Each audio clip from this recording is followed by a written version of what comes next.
Bismillah ar-Rahman ar-Rahim. Going to continue, inshallah, with the treatise تيسير الفقه. Fiqh made easy by Sheikh Salih Sadlan, rahmatullahi alayhi.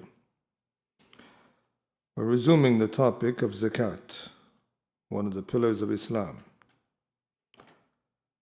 This obligation of a duty of a Muslim, of those who possess the nisab, the wealth, that percentage of it is due for 8 recipients, or one of the 8 recipients of the categories asnaf al-zakat.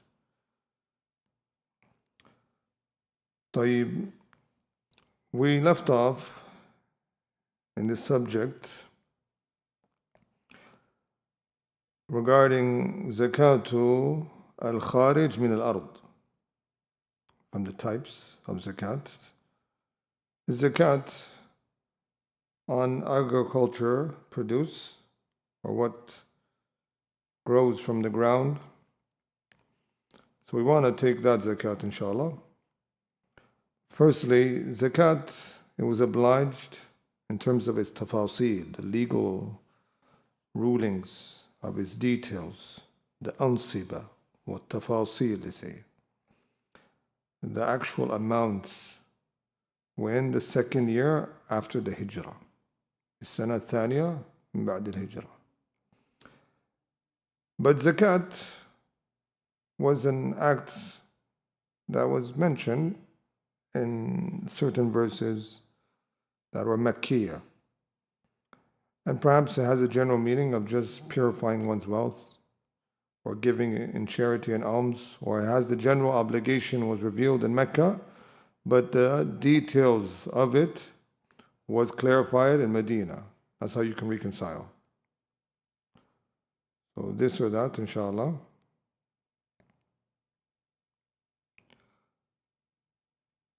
So we're going to see, inshallah, this act of zakat.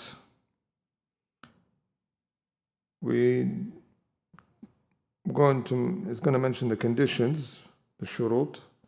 But let's go back to al-kharij min al-ard. So he says,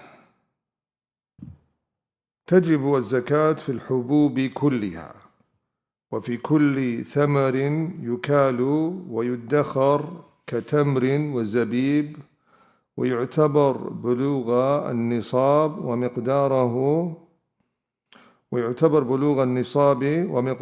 300 صاع نبوي، أو ما يعادل 624 كيلو جراما تقريبا. So he says zakat is obligatory upon all grains and all produce that are measured by dry volume and stored, such as dates and raisins. So yes, the scholars, they differed on the details. There are different schools of thought. Is it everything that comes from the ground, you pay zakat for it? Or are there certain types? We wanted to briefly mention that, inshallah. The madhab of Abi Hanifa and Dawood al-Zahiri, تجب الزكاة في كل ما أخرجت الأرض مما يزرعه الآدمي. The zakat is obliged upon everything that the earth produces of what man plants of vegetation. And madhab al-Imam Ahmad في بعض الروايات تجب الزكاة فيما ييبس ويبقى ويكال. The madhab of Imam Ahmad is that zakat is obliged on dry volume and what could be stored away and measured.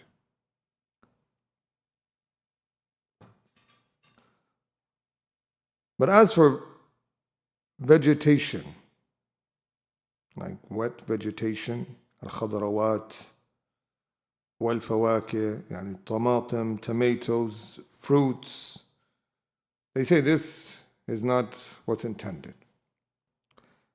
They say, and those who make an exemption, like the Abu Hanifa and them, they say it is.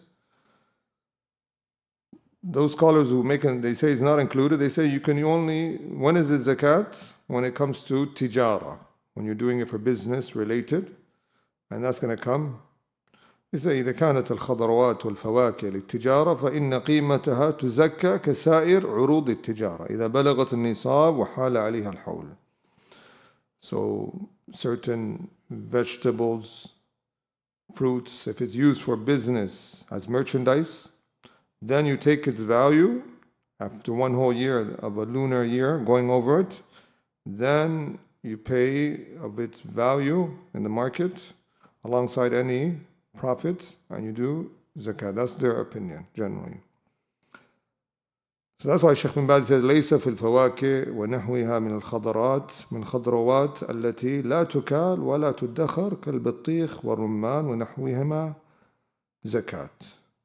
There's no zakat in hub of watermelon, pomegranate.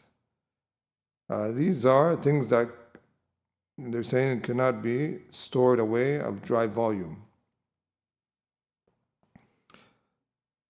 They said rather zakat is in grains and those fruits, or those things like dates, raisins, barley. But those who say otherwise, what do they use? Allah subhanahu wa ta'ala says, وَلَا تَيَمَّمُوا الْخَبِيثَ مِنْهُ تُنْفِقُونَ وَلَسْتُمْ بِآخِذِهِ إِلَّا أَن تُغْمِضُوا فِيهِ. Also, before that, يَا أَنْفِقُوا مِمَّا كَسَبْتُمْ وَمِمَّا أَخْرَجْنَا لَكُمْ مِنَ الْأَرْضِ. وَلَا تَيَمَّمُوا وَطَيِّبَاتٍ مِنَ الرِّزْقِ. يَا الَّذِينَ أَنْفِقُوا مِمَّا رَزَقْنَاكُمْ من طيبات ما كسبتم ومما أخرجنا لكم من الأرض. So the موطن الشاهد, the place that we're referring to, ومما أخرجنا لكم من الأرض, what we have brought out for you from the ground. So this is where some of the scholars said من كل ما أخرجت الأرض your zakat. So this is it that they use generally.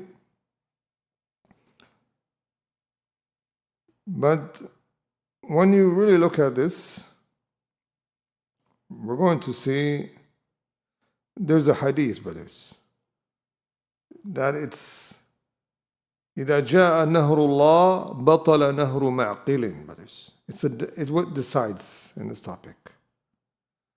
A hadith, I believe hadith Abu Musa al-Ash'ari, that the Prophet ﷺ said to him and Mu'az, لا تأخذا في الصدقة إلا من هذه الأصناف الأربعة. Do not take zakat except from these four categories. الشعير, barley. والحنطة. Now you can also refer to as al-burr, or the brown flour, that was zabib, and raisin, والتمر, and dates. رواه الطبراني. Authenticate hadith. Zakat, this is the stronger view, and this is some of our fatwa of some of our shaykh in Yemen. Zakat, from what is for farmers and agriculture, it is of those four types.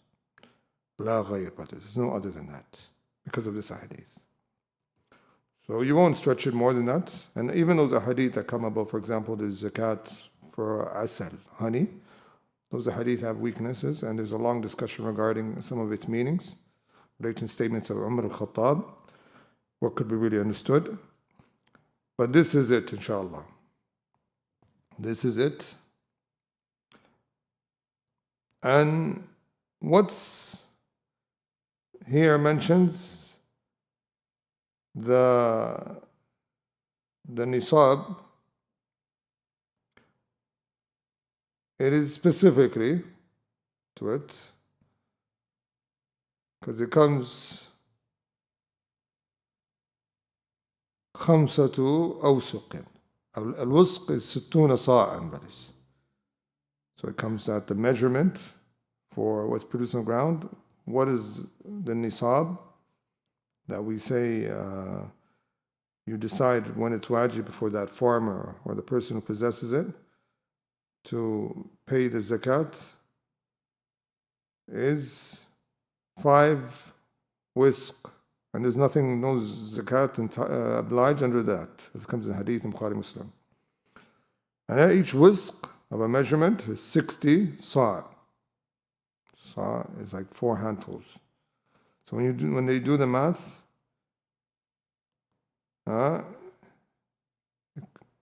624 kilograms, mashallah. But in terms of the sa' al-nabawi, how much is it? 300 sa'. 300 sa' al-nabawi, brothers. And when they do that, they change it to kilograms, 624 kilograms. So you tell this farmer or this person who has land, and he has certain things of dates and so forth, and barley, we tell him if you have this at the time of your harvest, وَآتُوا حَقَّهُ يَوْمَ حَصَادِهِ, the time of your harvest, then there's an amount due.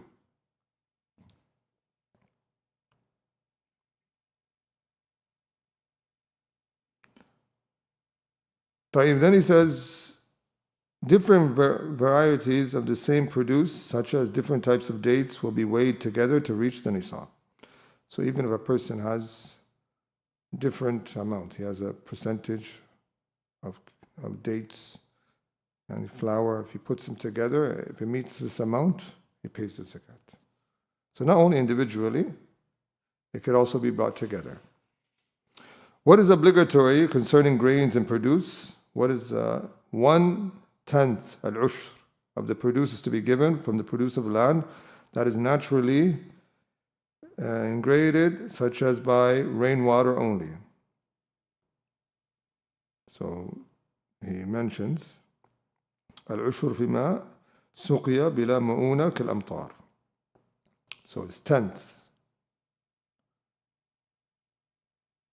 10th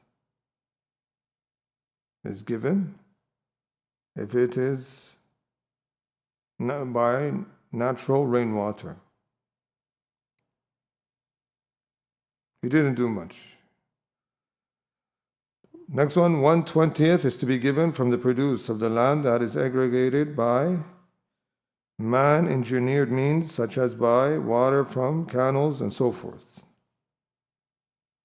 So next one, نصف العشر فيما سقي بمؤونة كمياه الآبار, through the well and so forth, by using these hoses.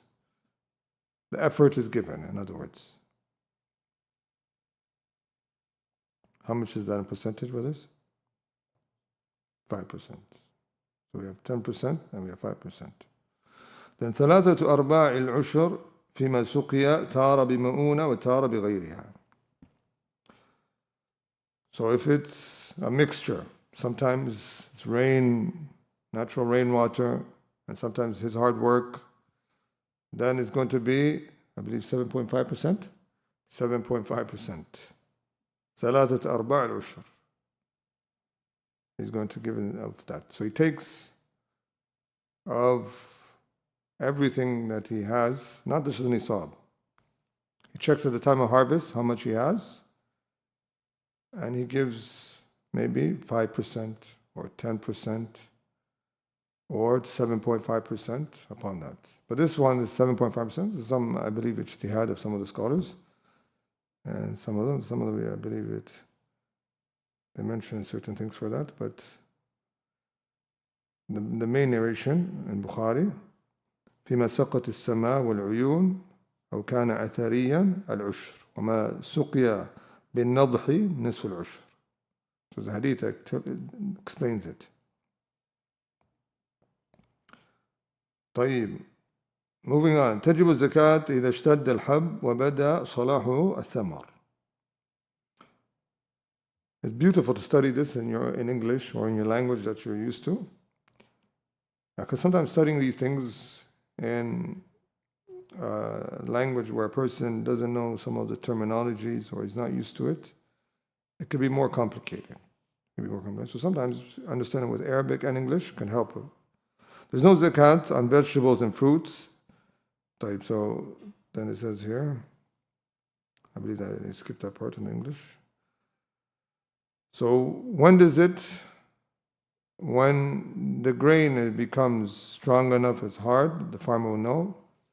And when the fruit becomes ripe, لا زكاة في الخضروات والفواكه. So he says there's no zakat on vegetables and fruits if they are for the purpose of trade. However, 2.5% of their value is given if they reach the level of the nisab.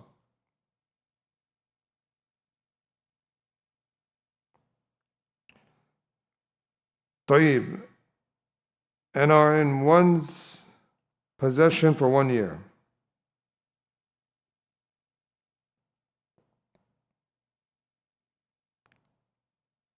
So when it comes to agriculture, produce, it doesn't require 1 year. Just the time when it becomes ripe or the time of its harvest. They have a year. The farmers know. They know at that time of the year when things of the harvest, they give out, and they know it's their time to give from that time. طيب, what is derived from the sea, such as pearls, rubies, and fish, have no zakat on them. Diamonds, rubies, like so, there's no zakat. However, if they are kept for trade purposes, 2.5% of their value is to be paid if they reach the nisab and are in one's possession for an entire year. Al-Rikaz refers to buried treasures in the earth. It is obligatory to give 1/5 of that. What's 1/5, brothers? 20%, right? Regardless of whether it be a large or small amount. This money is to be given to the same categories of those who receive the fay, wealth, taken from an enemy with no fighting.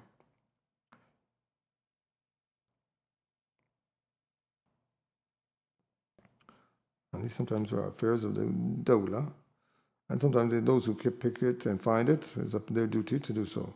The remaining 4/5 goes to the person who found the treasure. Inshallah. And they said this regardless of the person. So now we have that topic, inshallah. I hope it's understood.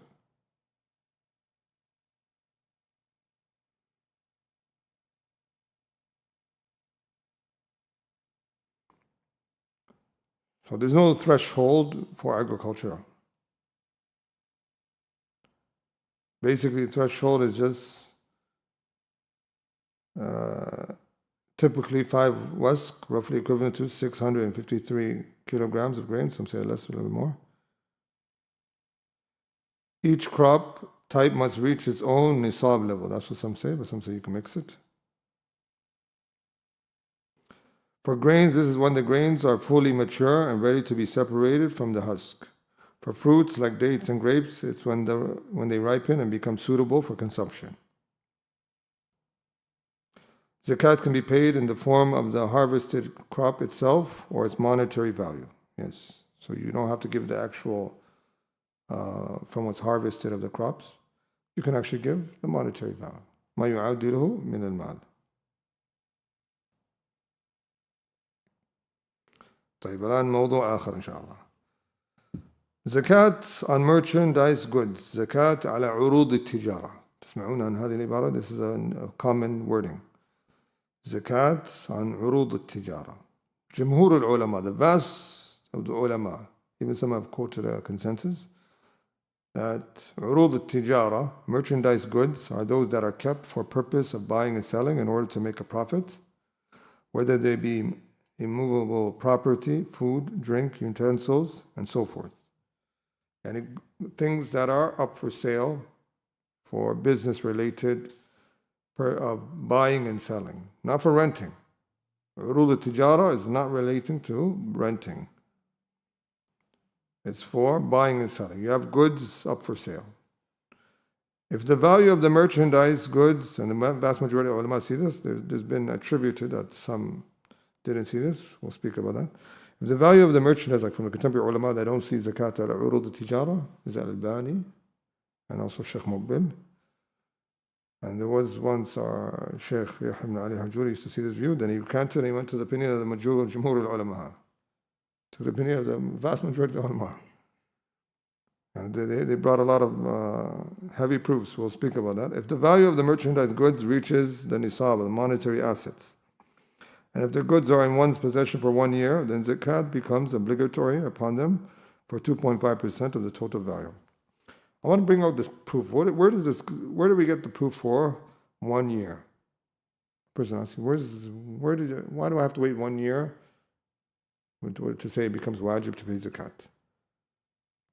The proof for that is a narration. It comes in Muwatta Malik on Abdul ibn Umar. He said, لا تجب في مال زكاة حتى يحول عليها الحول. It's authentic chain.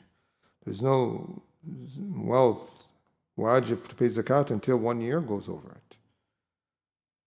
And the only exception they give is treasures, rikaz, and also agriculture that's found from the ground. There's no 1 year that's required for that. And they also give an exception if the government sends su'at, people to collect zakat. Like, the tax collectors, if they send them zakat and it's known at a particular time, they say you don't have to wait 1 year, you just have to give it. You have to give it. And they say this was known, like they would send, and regardless of looking at if these people had 1 whole year or one not. And some say no, they would distinguish between the people who was 1 year or not, and they would ask. And this is apparent, Allah Alam. Time is getting limited, brothers. So now, like if someone, he has Amazon, he has selling things online. That's called what? Urudu at-tijara. Merchandise up for sale. If he reaches the nisab, brothers, that a person measures by the threshold, and we're going to speak about of gold and silver, the monetary assets, then he will pay 2.5% of the total value alongside any profit. Because they say the ribh taba'a li aslihi. Any profit, it joins. So a guy at the end of the year, we tell him, Tayyib, you're not going to look at how much you bought it for. You're going to look at how much it costs now at the end of the year. And you're going to look at any profit that came in, and you're going to say, all of that, I'm going to pay 2.5% of that. Now, a lot of people, they have Amazon and selling this, they don't pay zakat for that. They don't know they don't have to pay zakat. They don't know that it's due for them zakat. Also, people that have certain stocks, the zakat required is going to come, inshallah. For 1 year, then zakat becomes obligatory upon them. 2.5% of the total value is to be given. It's permissible to give 2.5% of the actual goods themselves as zakat. If the person who holds such goods intends simply to possess them and not deal in business with them, there's no zakat on them. And a person, he has land, it's not for sale. No zakat. Person has cars, it's not for sale. It is intended for business, personal use. Or he has no intention whatsoever, or he's hesitant. Pay attention. Person who's hesitant, am I going to sell it or am I not going to sell it? This person, he doesn't have no zakat on him. And they also add, like a group of scholars, they say, just having the intention alone is not enough. I'm going to use it for business. They say, no, you have to start making efforts to actually use it for business. You have to start advertising. You have to start putting it up for sale, doing certain things, putting a price tag. This is where it becomes urud al-tijara. Not just by saying, I intend it for sale. And you're not doing any means, you're not taking any action for that. And this is an opinion of some of the ulama that they mention some effort has to be taken before, and we'll read that footnote later on, inshallah, as a side benefit. Because the time is limited, we can't read all.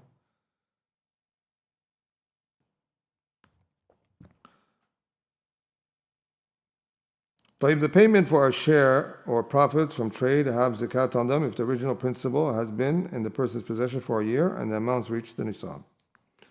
So shares and stocks. طيب, another topic is something called al-mustaghallat, the things that are used for advantages. It's not up for sale. For example, I use this machine to make certain things with it, and people come and buy certain food that I use that machine with. This restaurant that I am renting out to people to use it to make their restaurant. I'm renting out my restaurant to some people, or give them my franchise name. And is there any zakat? This is a new mas'ala, it's called al-mustaghallat. Someone like ulama, like Shawkani, some of the ulama, they say there's no zakat on this. Like some of the ulama, they're even against urud al-tijara. They said, where in the deen says it's wajib for someone who has something up for sale to pay zakat? They said, أصل في أموال المسلمين الحرمة لا يحل مال امرئ يعني إلا بالطيبة من نفسه. There's no wealth of a person is allowed except by his consent. So where is it that it comes that urud al-tijara you can take for zakat? They said, we have nothing. The only thing they're saying is ijma'. Ijma', the consensus. And even that, there's some dispute regarding that.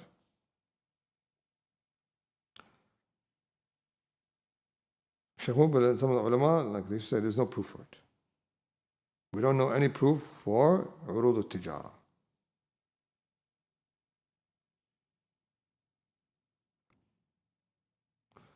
So al-mustaghallat, there are some ulama, they say if you're renting your home, you pay zakat for it, based upon the value of your home now. At the end of the year, you wait and you pay it. You're renting out a restaurant, you're renting out your tools, they say you pay zakat. That's a minority opinion. Sheikh Ibn Baz says no, it's not a stronger opinion. So if you're renting out your house, these type of things, they say there's no zakat. So Imam Shawkani said, المستغلات أقول هذه مسألة لم تطن على أذن الزمن ولا سمع بها أهل القرن الأول الذين هم خير القرون. And so he says, this is not something that the previous people used to do. Why are we making it wajib now upon the people to pay zakat? And Dawud al-Zahiri and some of these ulama are against urud al-tijara and the likes of these things called mustaghallat. And it was attributed once to Ibn Abbas, that opinion, there's no zakat on urud al-tijara. But some said what he was referring to is that which is used for possession only.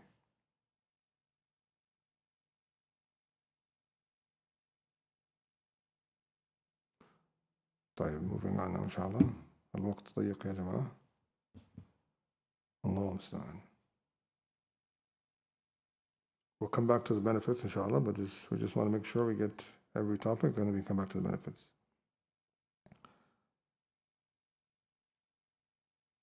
Next one is شروط وجوب الزكاة. What's the conditions for zakat to be wajib? تجب الزكاة على كل حر مسلم مالك للنصاب. And some of them even add أن يكون مالكا ملكا تاما. He has to have full ownership. You can't have like half ownership, like the certain slaves they used to be half partially free, they used to have some of the wealth to them. He has to have full ownership.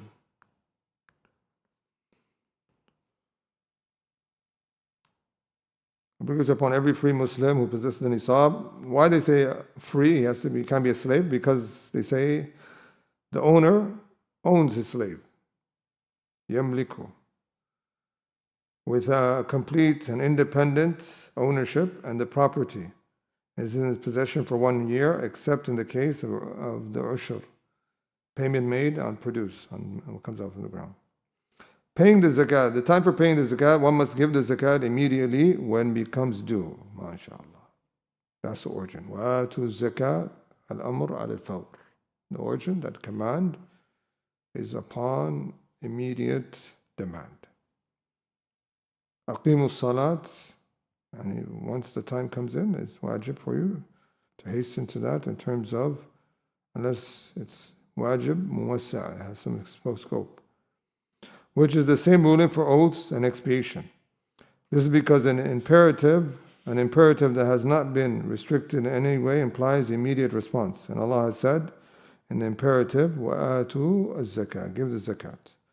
He may delay its payment until a time it's needed or for a near relative or neighbor. They say يُجُوزُ تَأْخِيرُ الزَّكَاةِ لِلْمَصْلَحِ. You're allowed to delay zakat if there's a beneficial need.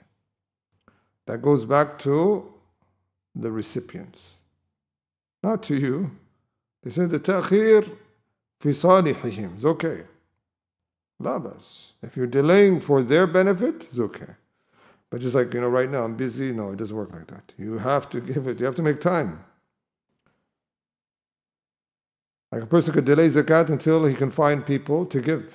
That's allowed. He's searching, he's trying to find someone, or he's delaying and even the money transfer, trying to send it, or finding a near relative or neighbor.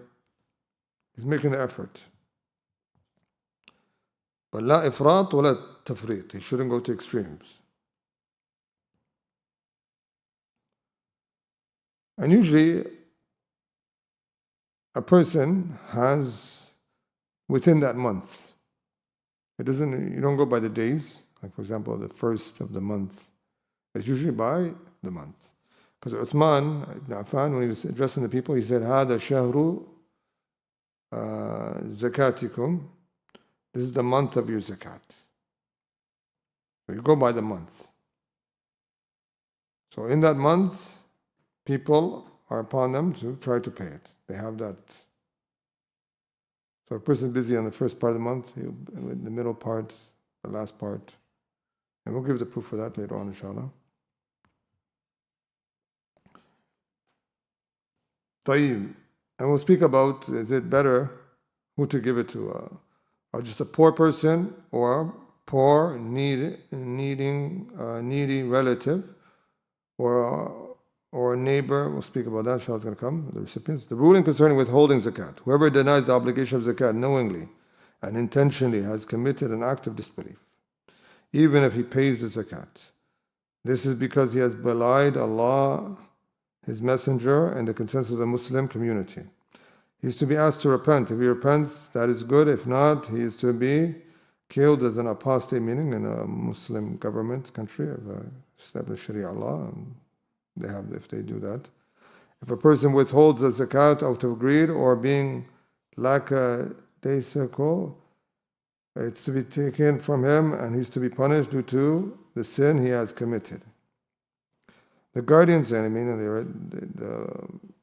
su'ad, the people that are hubat, the jubat, the people that could come and take it and collect it, the zakat collectors, they could take it by force.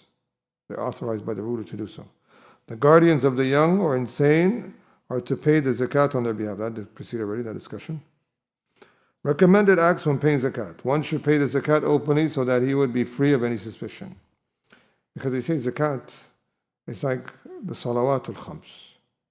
Tuf'al alaniya. It's done openly. It's not like something that you hide. And this is something that everybody should do. What you should be hiding is the additional supererogatory acts. Those sadaqatul sirr, secret acts of sadaqah. But as for zakat, this is something that is like a sha'ir, or this is something that's from Islam, a pillar. And you should be making it clear to those who even are collectors that you are giving it. One should distribute it himself to ensure that it gets to its rightful recipients. That's the origin. That a person, itawalla tawzi' zakati. He's the one that pays the zakat himself. That's better. Because it grants you more assurance that it's going to get to mustahiqi. And they give that story of that man who gave sadaqah and then he would rise in the morning and he found out the scenario. So they give this scenario of a person giving himself and try to assure, then just merely delegating. But we'll speak about giving it to charity organizations. Upon paying it, one should say, Allah, oh Allah, make it, this is certain dua that some of them say, Allahumma ja'alha maghnaman wa la taj'alha maghraman. The hadith is weak. The one who receives the zakat should say, may Allah reward you. Afwan tayyib. May Allah make it a beneficial gain and do not make it a loss. The narration is weak. The one who receives the zakat should say, may Allah reward you for what you have given and bless you in what remains with you and make it purifying for you. Generally, there comes some narrations. You can say, Barakallah lak fi malik wa ahlik. May Allah bless you and your family and your wealth. Give us certain narrations of certain du'as of that. It is recommended to give it to poor relatives for whom one is not financially responsible. So some scholars make an exception. They said, except the usul and the furu', like the parents and the grandparents, and the children and the grandchildren. They said because those people, it's your responsibility. And also some of them said the wife or the husband, and even some have added any relative that you may inherit from, al-warith. Because they say these people, وَأُولُو الْأَرْحَامِ بَعْضُهُمْ أَوْلَى بِبَعْضٍ فِي كِتَابِ اللَّهِ. You're supposed to help him if he needs wealth financially, not from zakat. You're supposed to give him anyways, from your own wealth. So they say you shouldn't be giving him zakat. You should be giving something else of your own wealth. But the correct opinion, in kana faqiran, if he's poor, you're permissible to give him zakat. And we're going to share the fatwa. Some of the ulama, Ibn Shaykh Mubarak says you can even give it to your own spouse if they're faqir. What's the preventative? And there's a narration of Abdullah Mas'ud.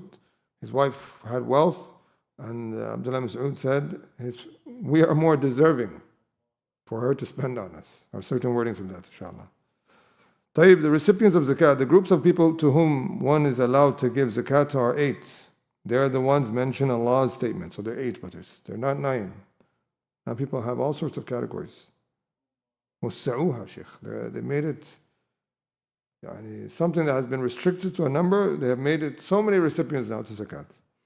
إنما الصدقات. They say this is أداة الحصر. It's restricting it. إنما الصدقات للفقراء والمساكين.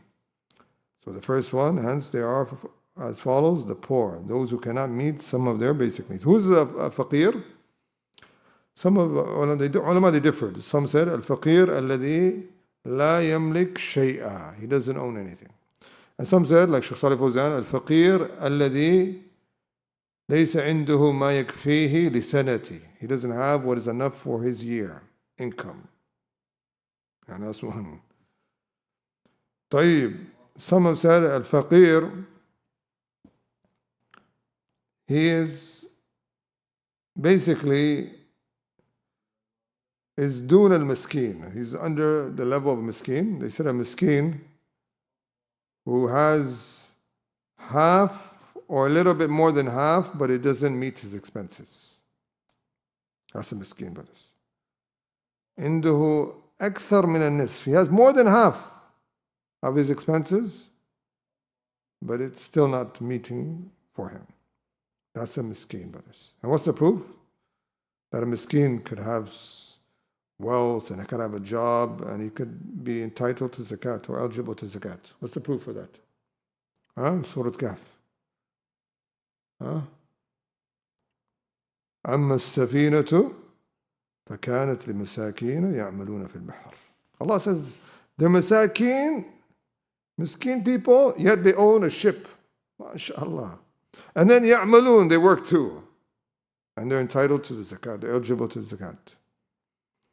So they said a miskin could have more than half, but he doesn't meet his expenses, he's eligible for zakat. They said anyone that doesn't meet the level of a miskin, he's considered to be faqir.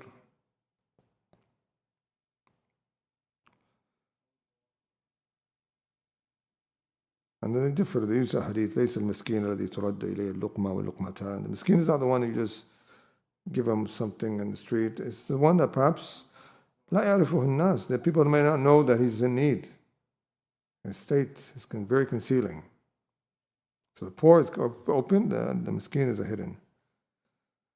The needy, those who meet meet most or half of their basic needs. The other one, those who are employed, وَالْعَامِلِينَ, to administer the funds, those who collect and watch over the funds. But they're dedicated by the ruler or the person of that. They don't administrate themselves, brothers, to collect. Because if you open that door, Shaykh Albani says it's going to be uncontrolling. But this is only if they do not receive a wage.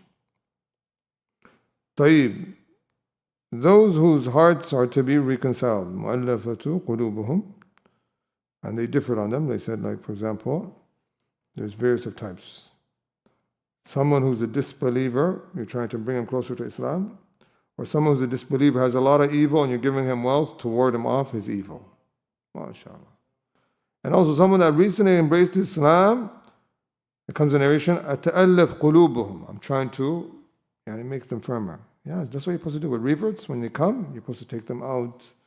You're supposed to buy them certain clothes. You're supposed to help them, bring them, show them that side of the beauty of Islam. This is important and crucial for reverts, brothers, that just embrace Islam. That's why you find when a revert comes, all sorts of people are taken care of. And those people are entitled to zakat, brothers.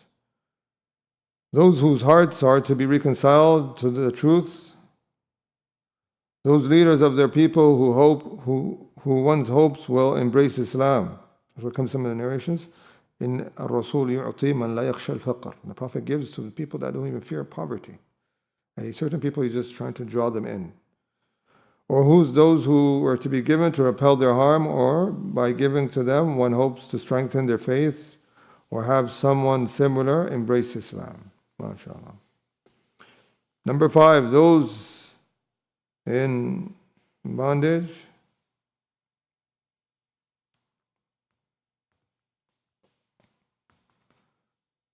So basically, الرقاب. وهم الأرقاء المكاتبون الذين اشتروا أنفسهم من أسيادهم. So those slaves who have made agreements with their masters to pay for their freedom. And you try to help them out. Those in debt, al-gharimun, those group falls into 2 categories. A, those who have incurred a debt to reconcile opposing parties. Like 2 people are clashing. And one is demanding wealth, or else there's going to be a big conflict. So when someone comes, he says, how much is the issue? How much is needed? And he says, I'll pay for it. That person, even if he's rich, he's to be given back something of zakat. He did something khair, you have to reimburse this person. B, a person himself who has fallen into debt and does not have the means to pay it. Also, the person is going through a penalty of fines for debts, of late payments. Here you can help him to save him from any further losses that he has to go through.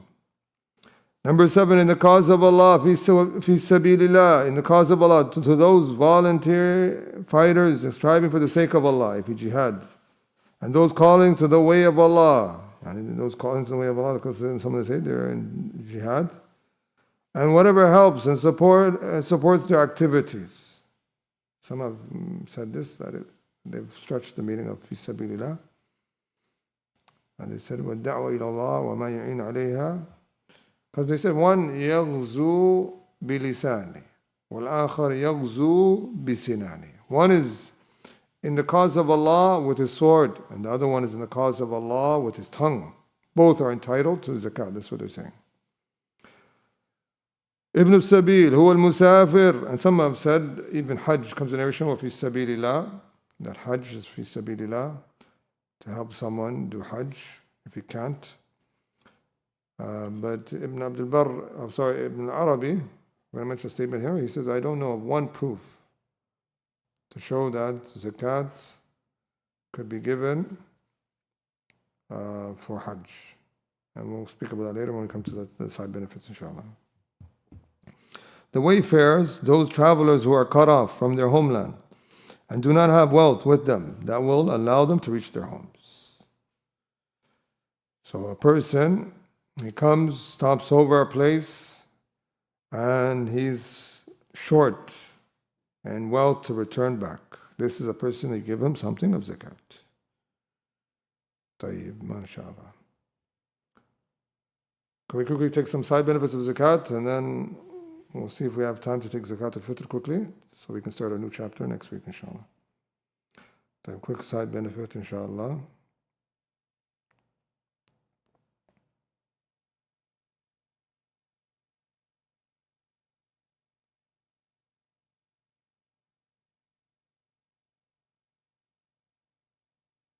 طيب, so they said when you're giving zakat, يقدم الأقرب والأحوج. Ibn Muflih says in Fura. You give the one that's closer to you and family ties, and those who are more in need. If the person that is further away, a distant person to you, is in more need, you give him all. أعطي الكل. And you don't give anything to your relative, even though he's a person in need. وَالْجَارْ أَوْلَى مِنْ غَيْرِ الْجَارِ. And the neighbor that's in need is more deserving than the neighbor than the person that's not your neighbor and he's in need. وَالْقَرِيبْ أَوْلَى مِنْهُ. And the person relative is as well. So first you look at the most in need. Then you look at those who are your neighbor. Then you look to who is also a relative.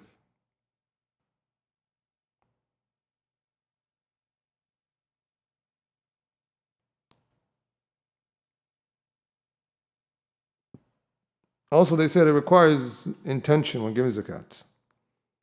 And they say at the time of giving, you should have the intention.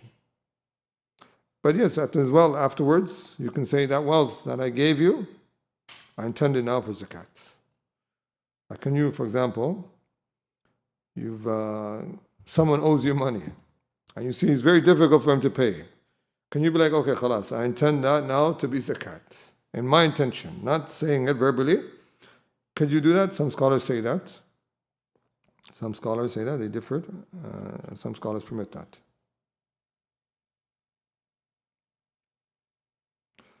طيب, is there any zakat on debts? Like, for example, people owe you money. If the debt doesn't affect your yearly zakat, meaning it doesn't affect the threshold, like even without it, that money you still are due to pay zakat, you still pay zakat without it, regardless of it, it doesn't affect. But if it's a wealth that with it makes zakat wajib, and without it, zakat is not wajib, they said it depends. If it's a dain that's marju, it's a dain that you hope to get it back, there's a particular time limit that you expect it back, or at any moment you could ask for it back, this one you pay zakat on his behalf. Out of any wealth that you're expecting and is like entitled to you at a certain timing, and you know it's like guaranteed that it's like almost this is wealth that you hope for, then you can include it in your zakat of that year. And zakat that you have lost hope, debt that you have lost hope for, brothers, someone who's not paying you back, someone who's giving you a hard time, someone is difficult for him to pay you back, there's no zakat on that wealth, you don't include it in your calculation. Mafhum, inshallah? طيب, another side benefit, inshallah. طيب, zakat, those who are from the family of Ahl Bayt, they can't be recipients of zakat.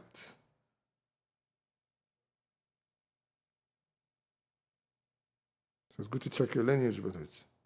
طيب.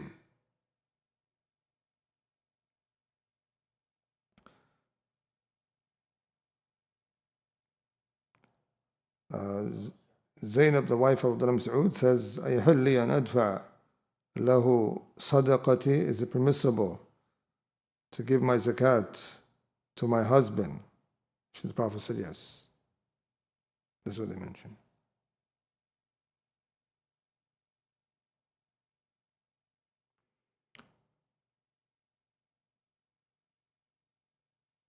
Even a parent on a son, if he doesn't have any wealth to give other than that.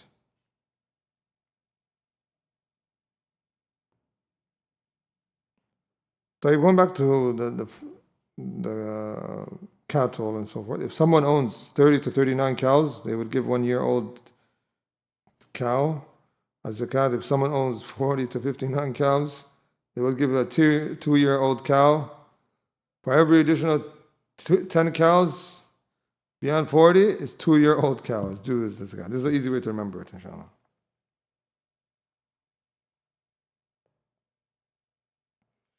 Another side benefit, inshallah, is there zakat on jewelry. This is a huge difference of opinion. Some scholars said al-ahwat.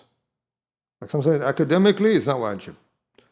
But ihtiyatan, to be on the safe side, is better too, because there's so much difference of opinion and so much narrations from both sides. It's safer for a woman to pay zakat on her jewelry. And the way she would do it,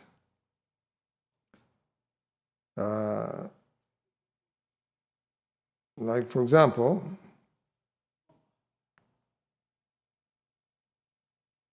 she would look at how much carat of gold she has, what type, 21, 18, and there's a math to it. Like for example, if she has 80 grams of 21 carat of gold, she would times 80 times 21 and then divide it with 24, and then it will equal how much she pays, or how much is the nisab, basically, the threshold. Then she pays 2.5% of that, either in monetary value or from it itself, as some of the Sahabiyas would give.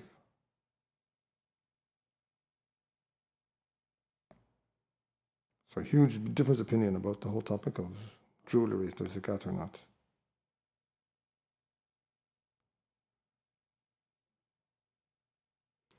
Building a masjid and giving it for zakat to build a masjid, Shaykh Albani says, no, this is not.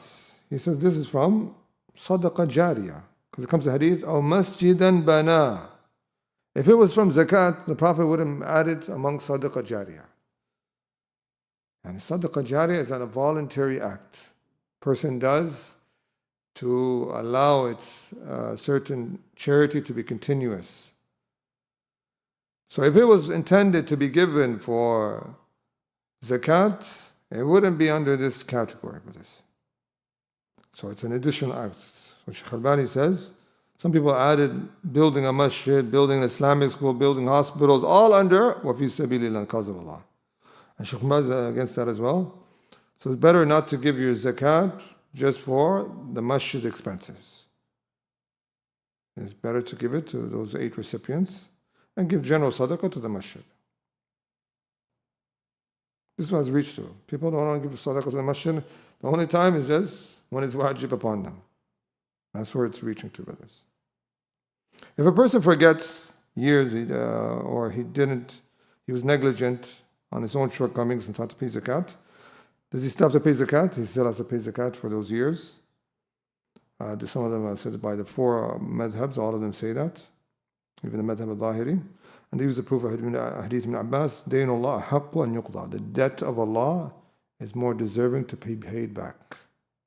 Zakat is a debt of Allah that you owe back. Also, they said it's haqqul masakin. If Allah forgave you, but does the miskin going to forgive you? Allah alam. There's probably someone in that community at that time who needed it, and you didn't pay. But if a person was literally oblivious or didn't know the ruling, some people, I'm living with the Muslim for so long, they don't know that's wajib for him to pay zakat. You tell him to pay to zakat, he just knows zakat from the deen, but he doesn't know it's literally upon him to pay. This type of person you can't tell him for all those years. فَمَنْ جَاءَهُ مَوْعِظَةٌ مِّن رَبِّهِ فَانْتَهَى فَلَهُ مَا سَلَفَ وَأَمْرُهُ إِلَى اللَّهِ. When it comes to the admission of his Lord, then inshallah we say what has passed, inshallah is passed. Yeah, this is safe, Allah knows best. The zakat is to be taken from the rich of the people in that town and give it back to the poor of the people of that town. That's the origin. تُؤْخَذْ مِنْ أَغْنِيَائِهِمْ وَتُرَدُّ عَلَى فُقَرَائِهِمْ. But if there's a benefit to distribute it to outside, then they say it's allowed. It's allowed. I don't know if we have time to take zakat. What time is Maghrib?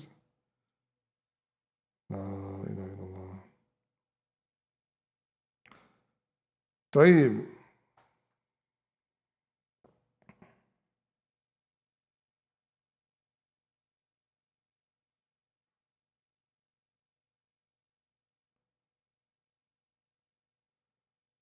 A lot of topics here. طيب, so another thing is, do you go by the threshold for fidda, silver, to determine if it's wajib for you to pay zakat, or the threshold of gold, nisab al-dhahab?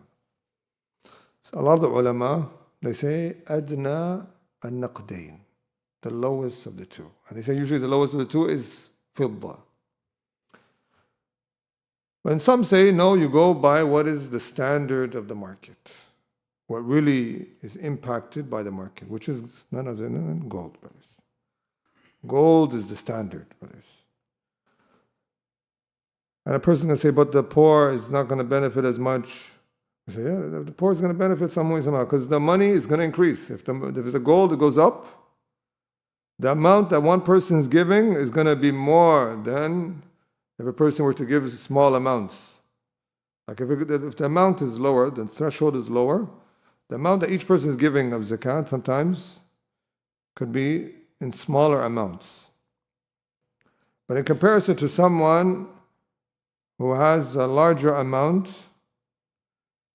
and these people, they're going to be paying greater amounts, and whoever has those amounts. So the poor are also going to be benefiting, but at the same time, these are things that Allah subhanahu wa ta'ala rotates and fluctuates in the people. So to say it's wajib on someone, we say it's only wajib when he meets the threshold of gold. Right now, the threshold of gold is really high, brothers.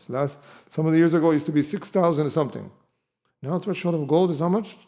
11,000? Something like that. If someone has 11,000 for one whole year, then zakat is wajib. But for fidda, I think fidda now is how much? A few thousands, or even less. There was a time that was silver, was if you had $700, zakat is wajib for you. So a lot of people who are poor would benefit. So this is where they're saying, Allah Alam, this is what they mention. Let's take quickly here.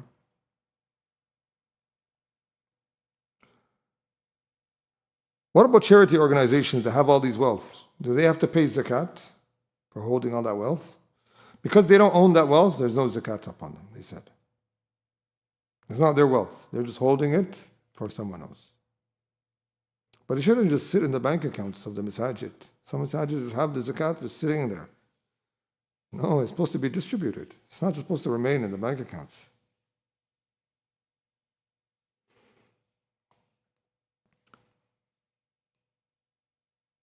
Another side benefit, inshallah.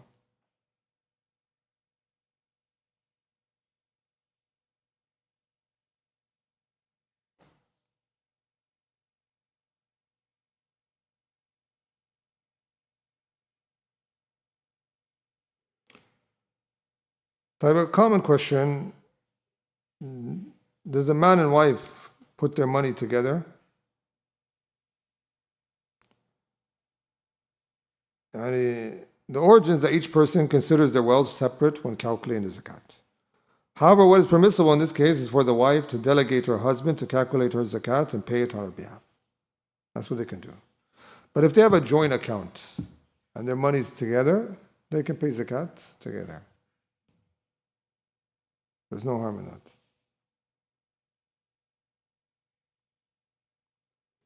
But can a father pay for his daughter the zakat? Yes. لو أخرجها عنك أبوك أخوك غيره. There's no harm.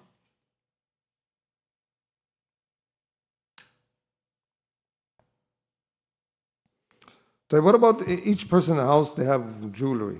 The daughter has jewelry. The wife has jewelry. Do they put it all together and to make the nisab? No, each person is separate. That's what they mentioned. They don't put it together.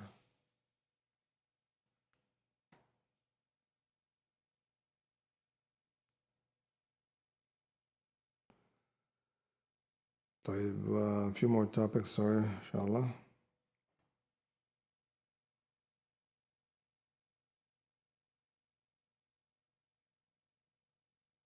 Ibn Qudama says, فإن أخرها ليدفعها إلى من هو أحق بها من ذي قرابة أو ذي حاجة شديدة فإن كان شيئا يسيرا فلا بأس.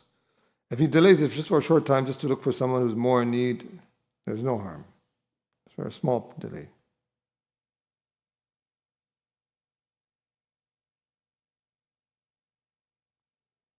What if someone you're giving someone money monthly, as a poor person? They say you can deduct that from the zakat, brothers. Imam Ahmed mentions that. يعطي قريبه كل شهر شيئا. And some said, Imam has attributed to me, said no, I know I'm wording. And some said yes.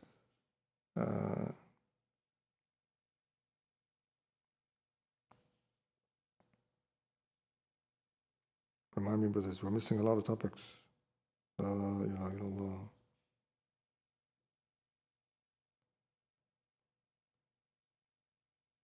ما أكثر الأسئلة في الزكاة when it comes. And now we have it, we're forgetting it, huh? Another thing, the question is,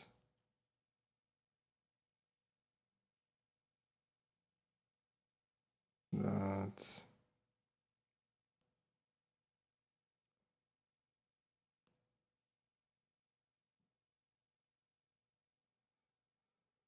he mentions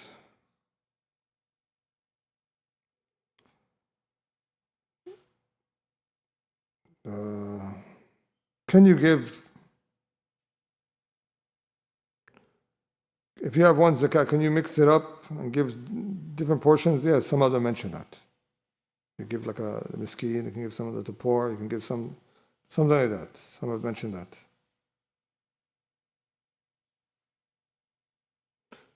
Is there any zakat on mal haram? For example, he has merchandise that's haram. He's selling, for example, drugs. Is there any zakat? There's no zakat, brothers. Comes in hadith, وَلَا صَدَقَ مِنْ غُلُولٍ. There's no zakat on haram wealth, brothers. You just tell him, your zakat is tawbah.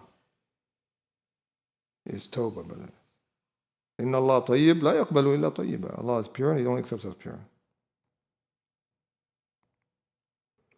So this is what we wanted to clarify, inshallah. And then next week we will just complete with Zakat al-Fitr and move on to a little bit to Sawm because they're connected. And now we're going to move on to our next book, inshallah. Alhamdulillah, we have some time. Jazakumullah khairan, barakallahu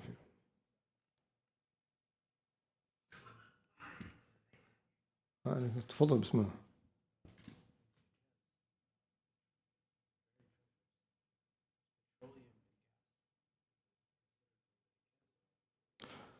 As some of them, they distinguish between al-ma'adin and rikaz, an ancient treasure that has been buried for years, and then someone comes across it, and general things of minerals. So some fuqaha, they see the ma'adin has zakat. They add it as a separate category, minerals. And some don't include it, some of them add it with rikaz. Allahu alam, barakallahu fiik.